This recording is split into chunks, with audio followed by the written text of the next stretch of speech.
Starting Tech News Weekly in 3, 2, 1.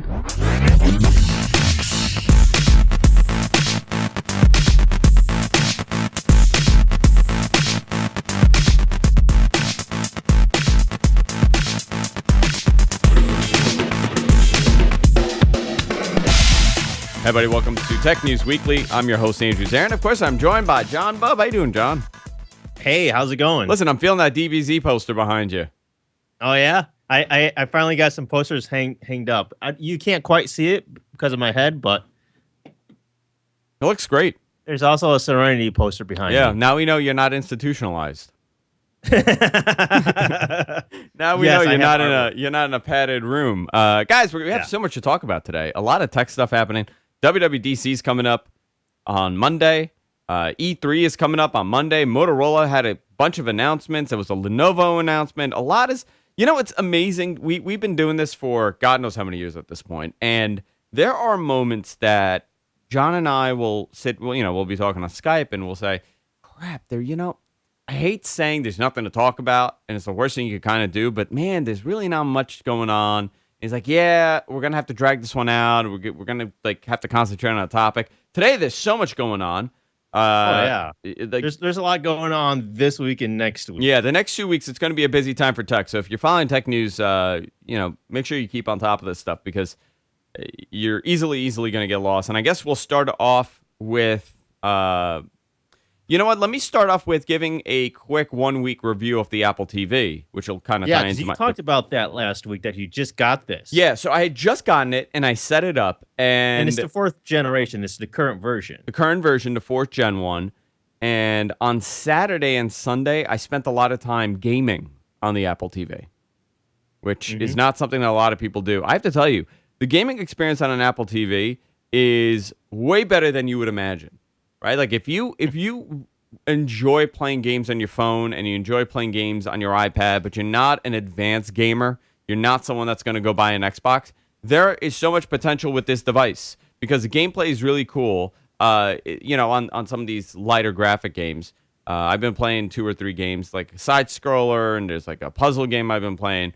Where it really starts to struggle is things that require images to compile on the fly. It starts really falling apart quick. I was actually a little surprised. I bought this racing game because it seemed like it's one of the more advanced graphic games on the Apple TV. By the way, the controller works great. The Bluetooth controller works great. I actually sometimes prefer using a controller to navigate around the Apple TV in general, which is really bizarre because Jess will have her controller and I'll have my controller and I'll navigate through it. So I downloaded this racing game, and I can't tell you the name because I totally forgot. And the graphics look great, and the gameplay's okay, and the entire thing falls apart when you have multiple cars on the screen. Like, it just starts freezing and locking, and the frame rate drops.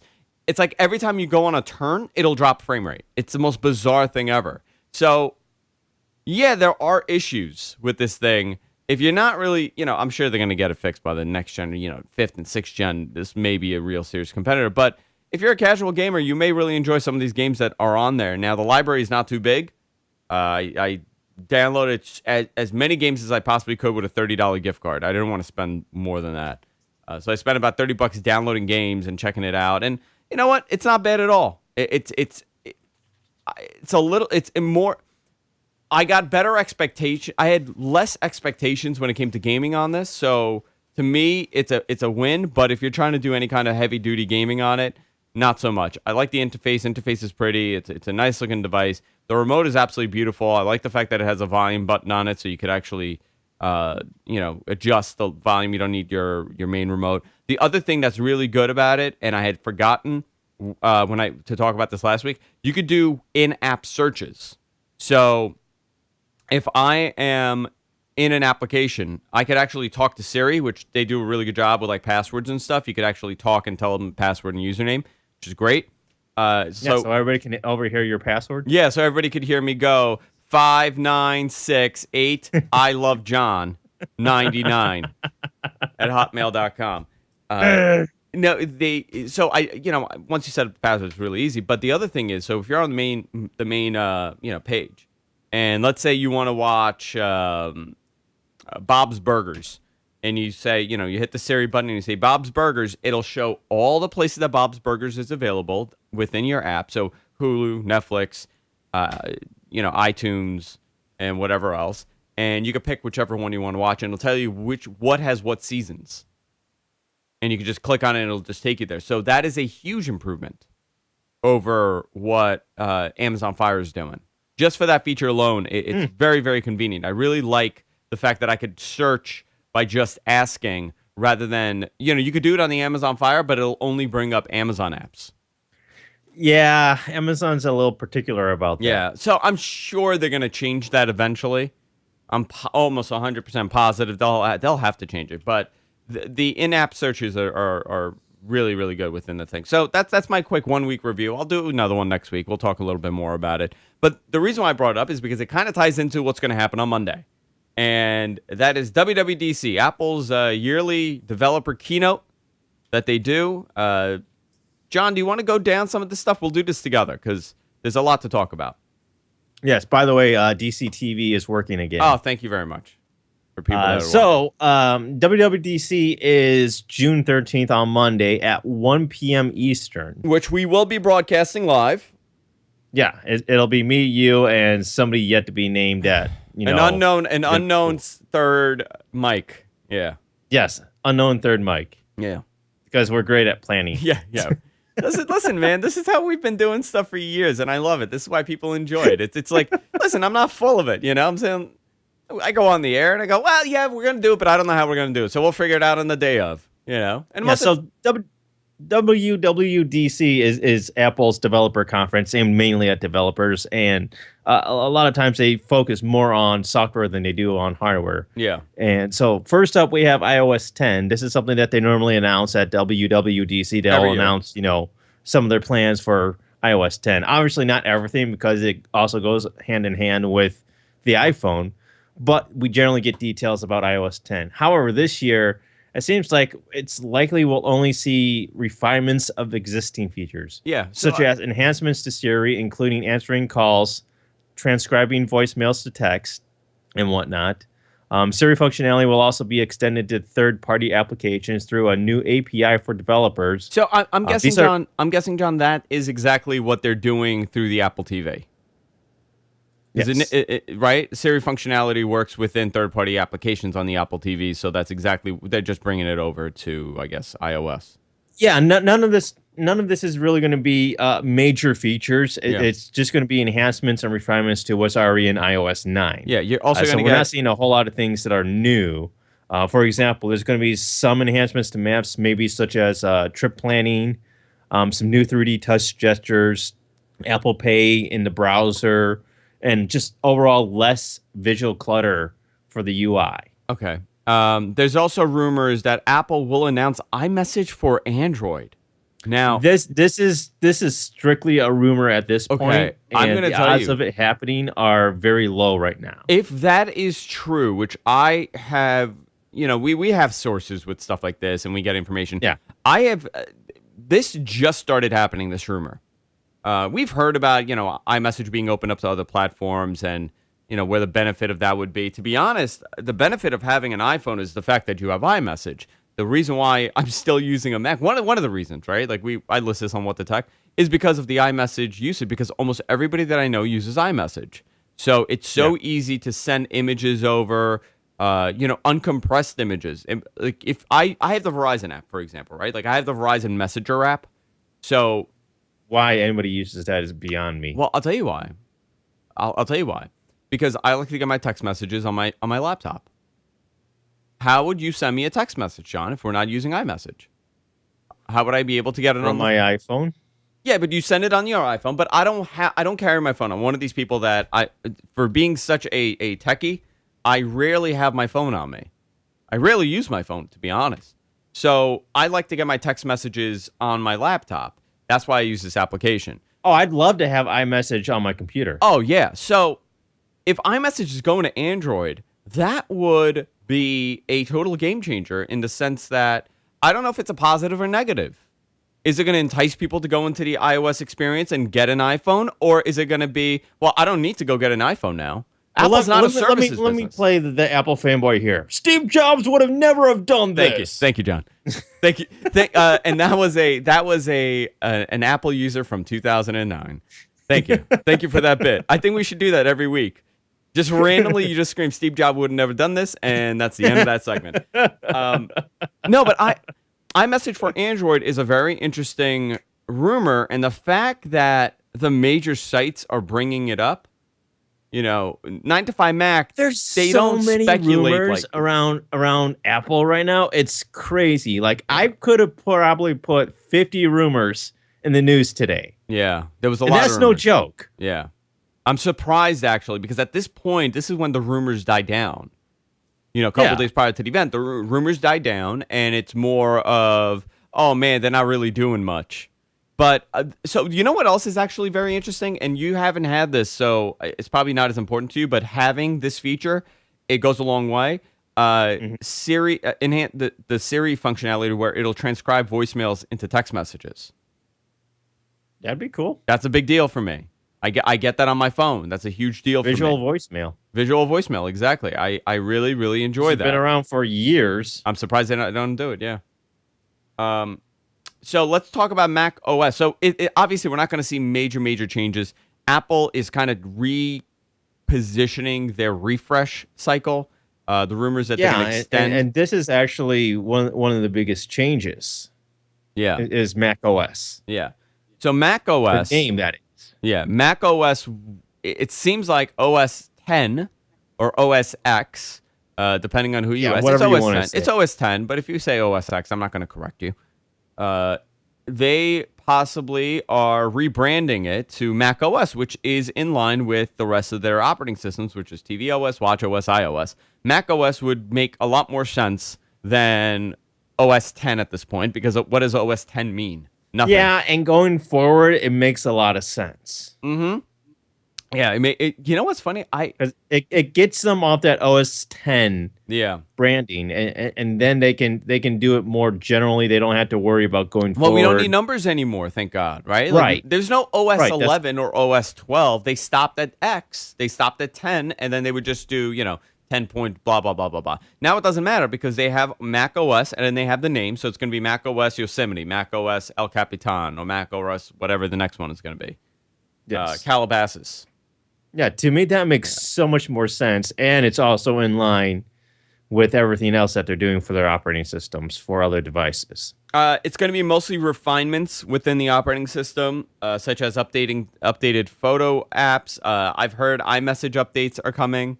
It's going to be just updates and refinements and small features like that. We're not going to see any major changes. Do you think that Apple needs to do an overhaul of Mac OS? Because I've heard you and Paul talk about this a lot on What the Tech, where Paul is comparing, Mac OS and Windows 10. Yes, okay. And saying how Windows 10 is so much more modern looking compared to Mac OS. Yeah, so I would not have agreed with him until about a year ago. I feel like it is time to kind of change the look and do something with it, because it is starting to look a little long in the tooth. I would agree with that. Yeah, it's starting to show its age. Yes. It's had the overall look and feel. Now, whether or not it should be brought more in line with, iOS. I think so. And that's the only way. That's the only direction it could really go. My own concern is that they're going to fall into that same issue where they dumb it down with Windows 8. They made this huge design to Metro UI or whatever you want to call it. Yeah. And they sacrificed a lot of the desktop refinements in order to create that overall interface, that slimmed down, simplified operating system look. Where I hope if they were to do something similar with Mac OS, they wouldn't lose all those features that we ended up losing in Windows 8. Yeah. One rumor that's come out, and I don't this came out a while ago, based on a leaked shell of the MacBook. And it is that the MacBook will have a revamped version, and it's going to have an OLED bar on top.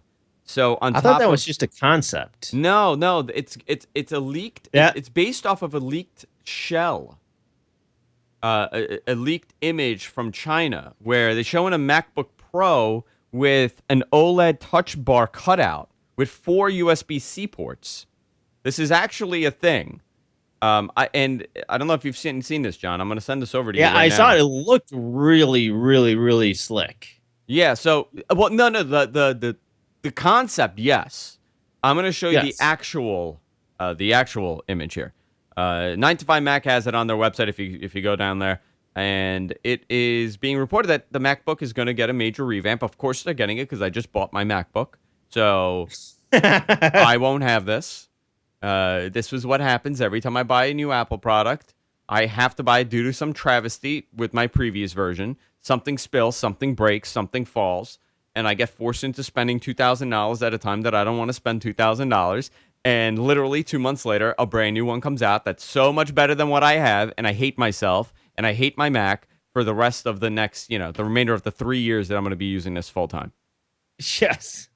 And John is going to hear about the complaints. That's the only reason I believe that this is actually happening. Yeah, because this is the third time, John, this has happened, right? Third time. 3 times. So I hate myself for having to buy this. What I may end up doing is giving this to Jess and buying myself the new one when it comes out. That's what I think I'm going to end up doing. Yes. But it is interesting. An OLED touch bar. I don't know. You know what's interesting about Macs? Apple, even though it's from the concept that I saw, it's kind of in line with Apple and it's kind of not in line with Apple. You know what I mean? Like, Apple's still a very mechanical looking product. I mean, it's slick, but it's dense. It's you know what I mean by this? Like everything, like even like the clicking on the haptic touch, whatever they're calling it, on their displays, on their trackpads, that double click thing, it feels very mechanical. The keys, the throw feels very mechanical, which I like that about it. I like that aspect of Apple. To incorporate an OLED display on the actual touchscreen is very interesting to me.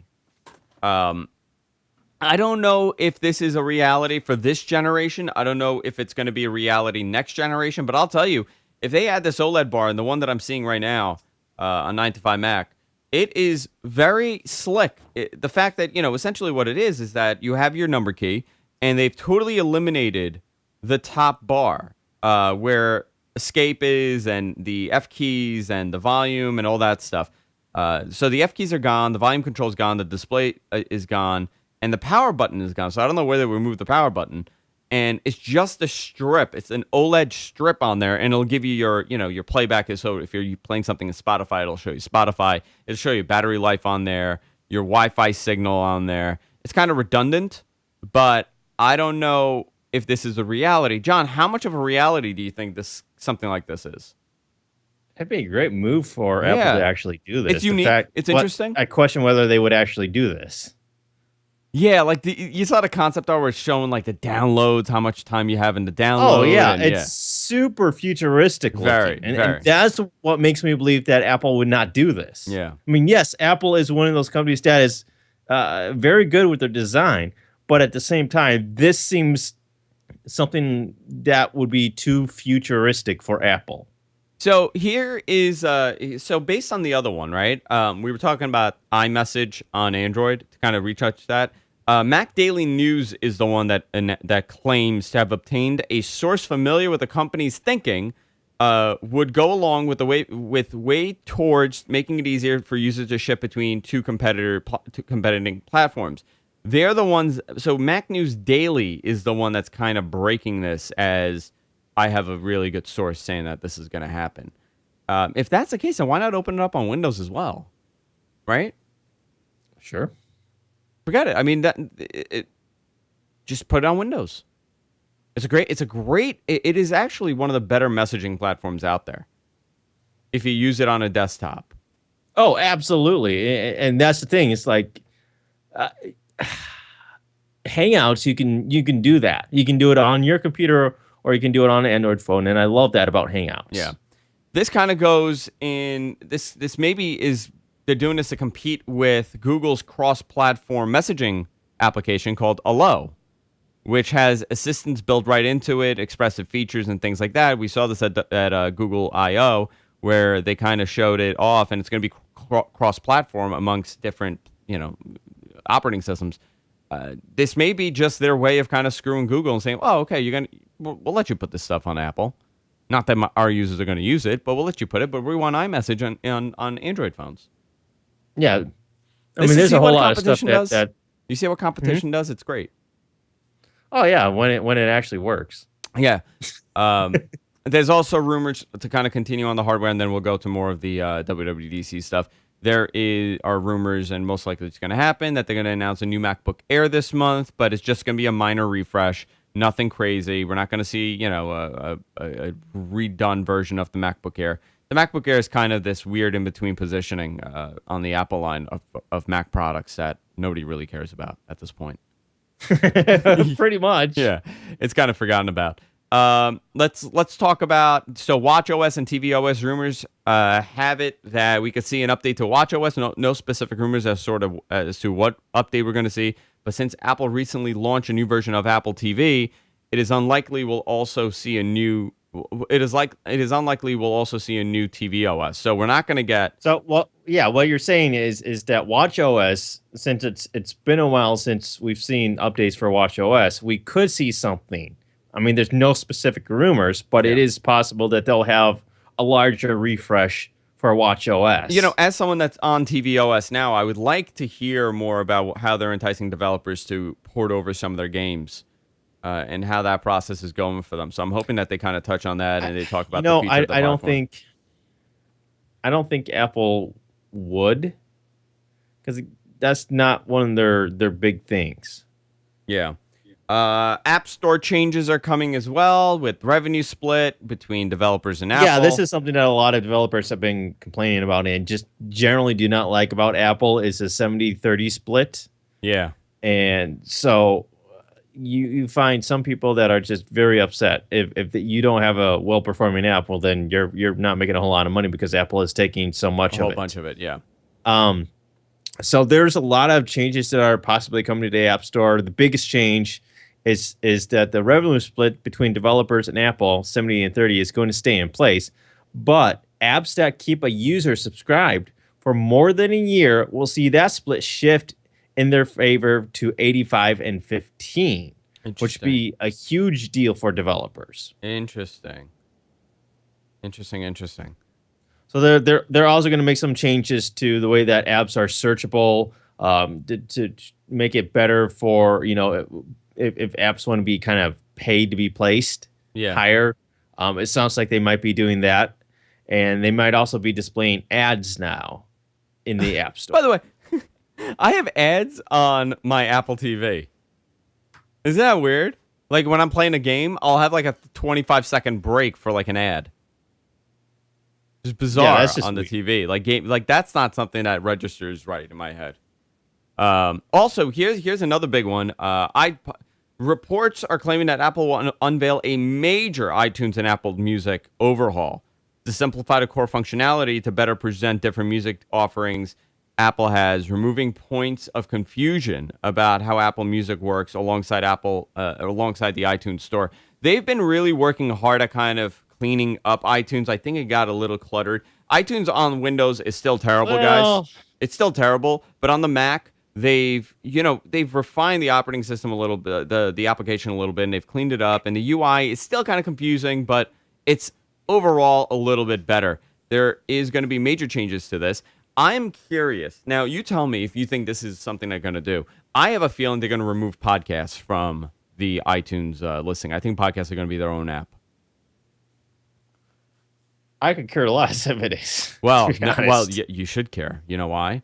Because that means that you're going to have to open up a separate application and less discoverability because you're not playing around as much. I'm torn because iTunes on Windows is such a piece of crap. and the interface is such a piece of crap that I'm welcoming just about any change to iTunes right now. No, listen, and on Windows, unfortunately, it it's still terrible. sounds like that all the changes that they're planning to make it has nothing to do with removing the bloat. Yes, they're going to simplify some things to try and make it less confusing, but I don't know that I trust Apple to actually execute this correctly. Yeah. They're going to make some changes. Will it be the right changes? And will it be a benefit to those that are on Windows? Yeah. Because I have no intentions of ever going to Mac. I love my PC, and I'm always going to be PC. But I do love my iPhone, which uses iTunes. And iTunes on Windows is a piece of crap. It is a piece of crap. Absolutely. It's better than it used to be, at least. At least it's not like a giant crap anymore, but it's still a crap. Yeah. Still a piece of crap. It's still not a piece of software that I enjoy using. I don't like using iTunes on Windows whatsoever. Yeah.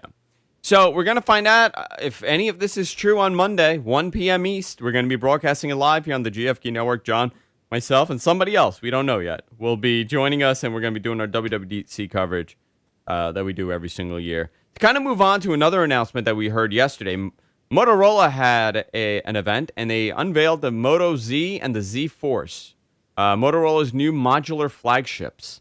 John, why don't we go into this a little? Yeah, I'm going to see if I can't pull up the article and send it to you so that you can show images of this as well. Yeah. Because this is interesting. It's their successor to the Moto X, and it's 5.19 millimeters thick. It has no headphone jack, but it does include a USB-C to 3.5 millimeter jack adapter. It has a quad-core Qualcomm Snapdragon 820 processor that's running at up to 2.2 gigahertz, 4 gigabytes of RAM, a 5.5-inch display, which is smaller than the Moto X at 5.7. It has a 12 megapixel rear camera and a 5 megapixel front camera. However, the rear camera also features a color-corrected dual flash, which is basically 2 LEDs, which is really cool that they're doing this. But then you also have the Moto Z, which is just a little bit of a bigger device. It packs a bigger battery and a 21 megapixel rear camera. This is available this summer exclusively on Verizon until September when it's available internationally. Yeah, so I guess this is it, right? So what's special about the modular aspect of this? You know, that's something that I really can't speak about because I've never seen the appeal to the modular stuff. And they don't really talk about that modular aspect of this a whole lot. I'm guessing it's going to be very similar to what LG is doing. Yes, it is. Yeah. I mean, the LG G5 has that removable battery, which is really cool. But they really don't point out why modular is such a big deal with the Moto Z. Is this it? Yeah, I think this is it.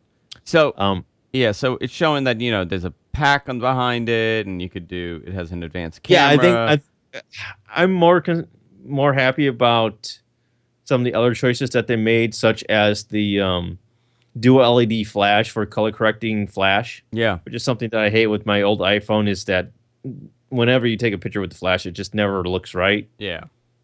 It always looks like you're taking a picture with a flash. Yeah.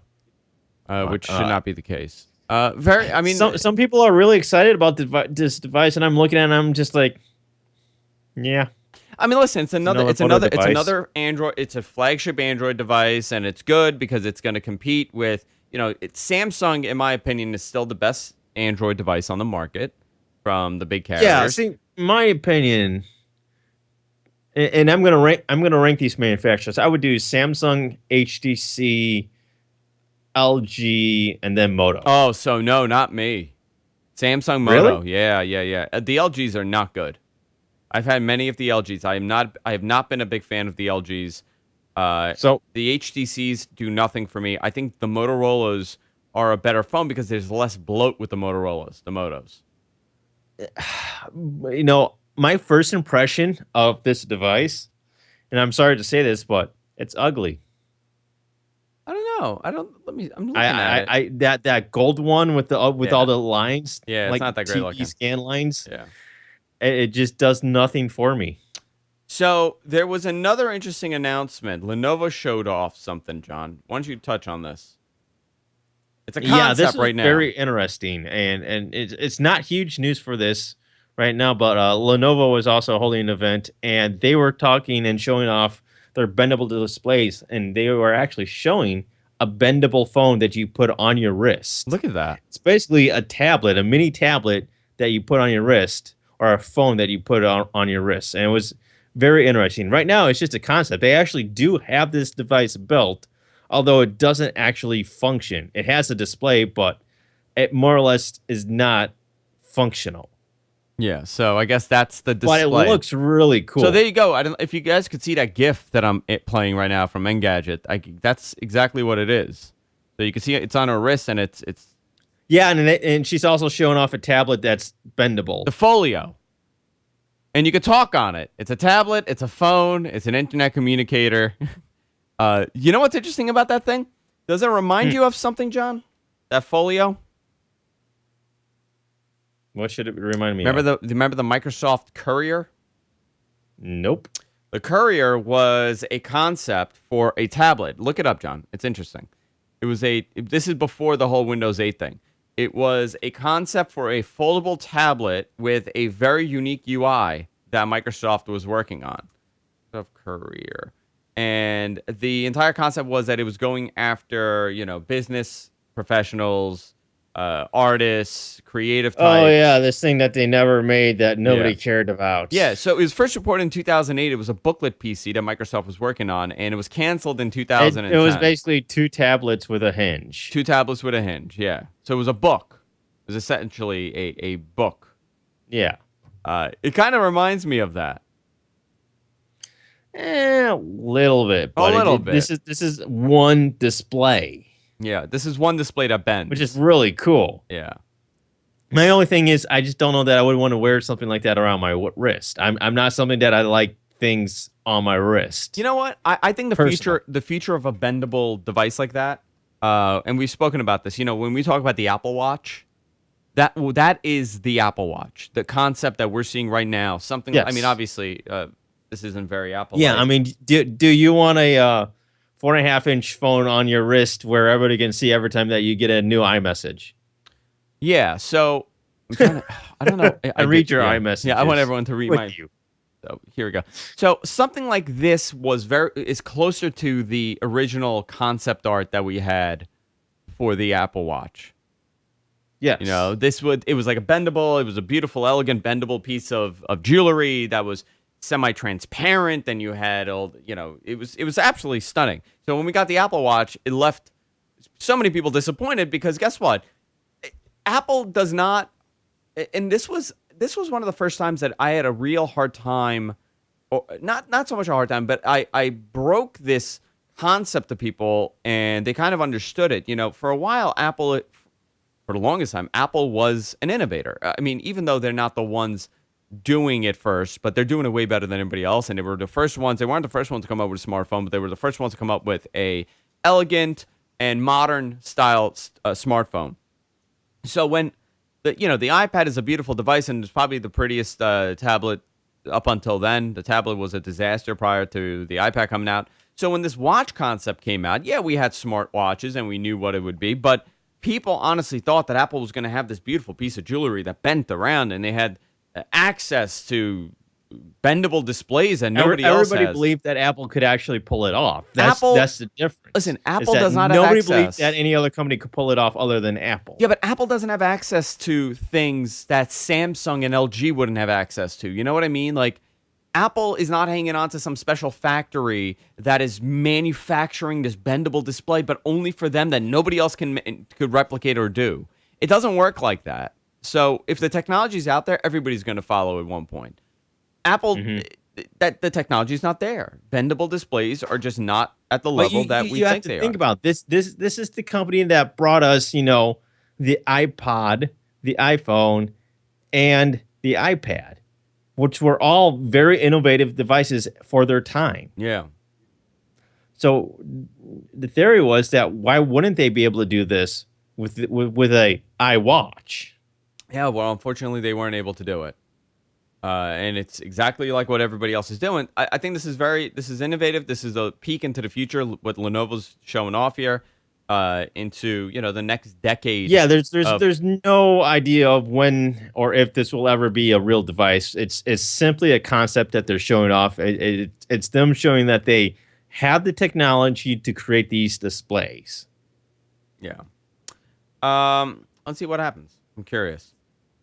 So Xbox One won't get television DVR features after all. What is this, John? So back at Gamescom in August, Microsoft had announced that the Xbox One would be getting a DVR feature for over-the-air TV this year. Unfortunately, the company has confirmed that to Engadget that the tool is no longer being added to the console. Why the change of heart? Microsoft cites a decision to focus on new, higher fan-requested gaming experiences across Xbox One and Windows 10.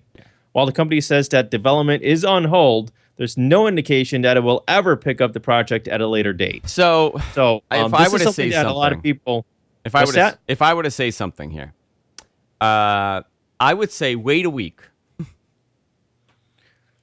Yes, but at the same time, this is something that a lot of people are disappointed about because when they announced this, for people that were fans of Windows Media Center, this was some interesting news. If you're a fan of Windows Media Center, this latest news that they're not going to do this is bad news. And while we have heard rumors that they're coming out with TV set-top boxes next week, we don't know very many details as to what that entails and whether or not there's going to be any. Because if you're a Windows Media Center user, I'm guessing that these TV boxes that they're set to announce are not going to be all that interesting. And they're not going to include any sort of DVR features, which is something that a lot of Windows Media Center users are looking for, is some sort of over-the-air DVR. And if these two devices that Xbox and Microsoft are going to announce don't have that, then it's going to be extremely less enticing to people that are looking for some sort of over-the-air DVR. Yeah. Which I think is a market that's out there that not a lot of people are catering to. Yeah, I would say wait a week and see where this goes because there are things that they're working on that they're not going to announce, and we're going to get more information this week. It's kind of crappy that they did say that they were going to do this and then decided, nope, we're not going to do this. Yeah, it's a shift in momentum. It's a shift in there's a lot that I can't say, but there's just wait a week or so, and then you'll get a better picture on why they're doing certain things. Yeah, well, I'm not keeping my hopes up. Yeah. So when it comes to Microsoft and live TV or DVR type of stuff, yeah, they haven't really done a good job with it. I'm one of the first ones to say that. So, John, big news here. Big news. To end the show with, Marshmallow is now 10% of the Android user base. Wow. Marshmallow was released October 5th, 2015. It is 8 months old. It has now gone into double digits. It's penetrated that glass ceiling of double digits. So 10% of the Android devices available are on Marshmallow. I'm actually surprised that it actually went up to 10%. I know the struggles of being an Android user, and the struggle is real. The struggle is real. You don't get features, you don't get updates, depending on the carrier, depending on what you're using, unless you're buying, a Nexus 5 or a Google branded device. You're not going to get these updates immediately. Marshmallow now is 10% of the market, and there's a new version coming out soon. So. It's just going to get smaller and smaller. It'll take another 6 months for the carriers to release that. Yep, it'll take another 6 months if they release it, and then that'll be even less and even less. So we'll see what happens. Which is why I'm saying I really do hope that Google makes this name and shame list of vendors that are slow to update Android devices. Yeah, I hope they make that public because Google needs to do more about this. They definitely do. Google needs to be pushing more, and at the very least, security updates need to be pushed. Yeah. When you compare this to other operating systems, it's sad. No, it's pathetic, actually. I'm very critical of Google. Not so much Google's fault. It's the carriers and it's the manufacturers and it's all that. But It's actually pathetic how long it takes to get security updates on these devices. When Apple at a snap of a finger could issue an update, and all the carriers jump on board, and they're able to do it, and Google just because it doesn't go through the carriers. Yeah, it doesn't go through the carriers, but they carriers have absolutely no say in it. But they're okay with it, though. That's my point. The carriers are fine with it with Apple. There's a couple things. It's because iPhones make money. Yeah. Couple things here before we wrap it up. Guys, it is the final 2 days of voting for the Podcast Awards. If you are a fan of the GFQ Network, What the Tech and Matt Men are both nominated. You can go to podcastawards.com and vote for us there. Also, a lot of our friends are nominated. If you go to hat.t2t2.eu, that's hat.t2t2.eu, you could go there. They have a very easy way of voting. You bookmark it, and it'll kind of guide you along on who to vote for. There's 2 days left, so please go vote for What the Tech in the Tech section and Matt Men in the sports section. Also, if you're buying stuff on Amazon, use our link, gfq.co/Amazon. That's gfq.co/Amazon. Bookmark it, and whenever you're buying something, click on that, click on the bookmark and make your purchase that way, and we get a small little credit. You want to fund this? You want to help us out? You want us to continue doing what we're doing? Go to patreon.com/whatthetech. We accept anything. Nickels, quarters, dimes, dollars, whatever you want to fund us. Fund us right there. And it helps us along. Everything Suncast, go to @Suncast on Twitter. You can follow me on Twitter @AndrewZarian. Of course, you can follow the GFQ Network @GFQ Network. Guys, subscribe to the podcast. I know a lot of you listen live. I know a lot of you enjoy the live show. I know a lot of you watch on YouTube. Subscribe to the podcast. We're everywhere podcasts are available. It is a major, major help when it comes to selling ads and yeah, especially on YouTube. If you can just subsubscribe on YouTube. Even if you don't watch it on YouTube, just subscribe because that actually helps us get access to other features. Yeah, on YouTube. So that's it for this week, guys. John, you may be alone next week. I may need to talk to John Prosser for you and him to do the show. I will not be here next week. Where are you going? I have family coming. Oh, fun. Yeah. Maybe we'll just take it off. Oh, maybe. Yeah, you could take off. No problem. All right, guys. That's it for this week. Sayonara, everyone.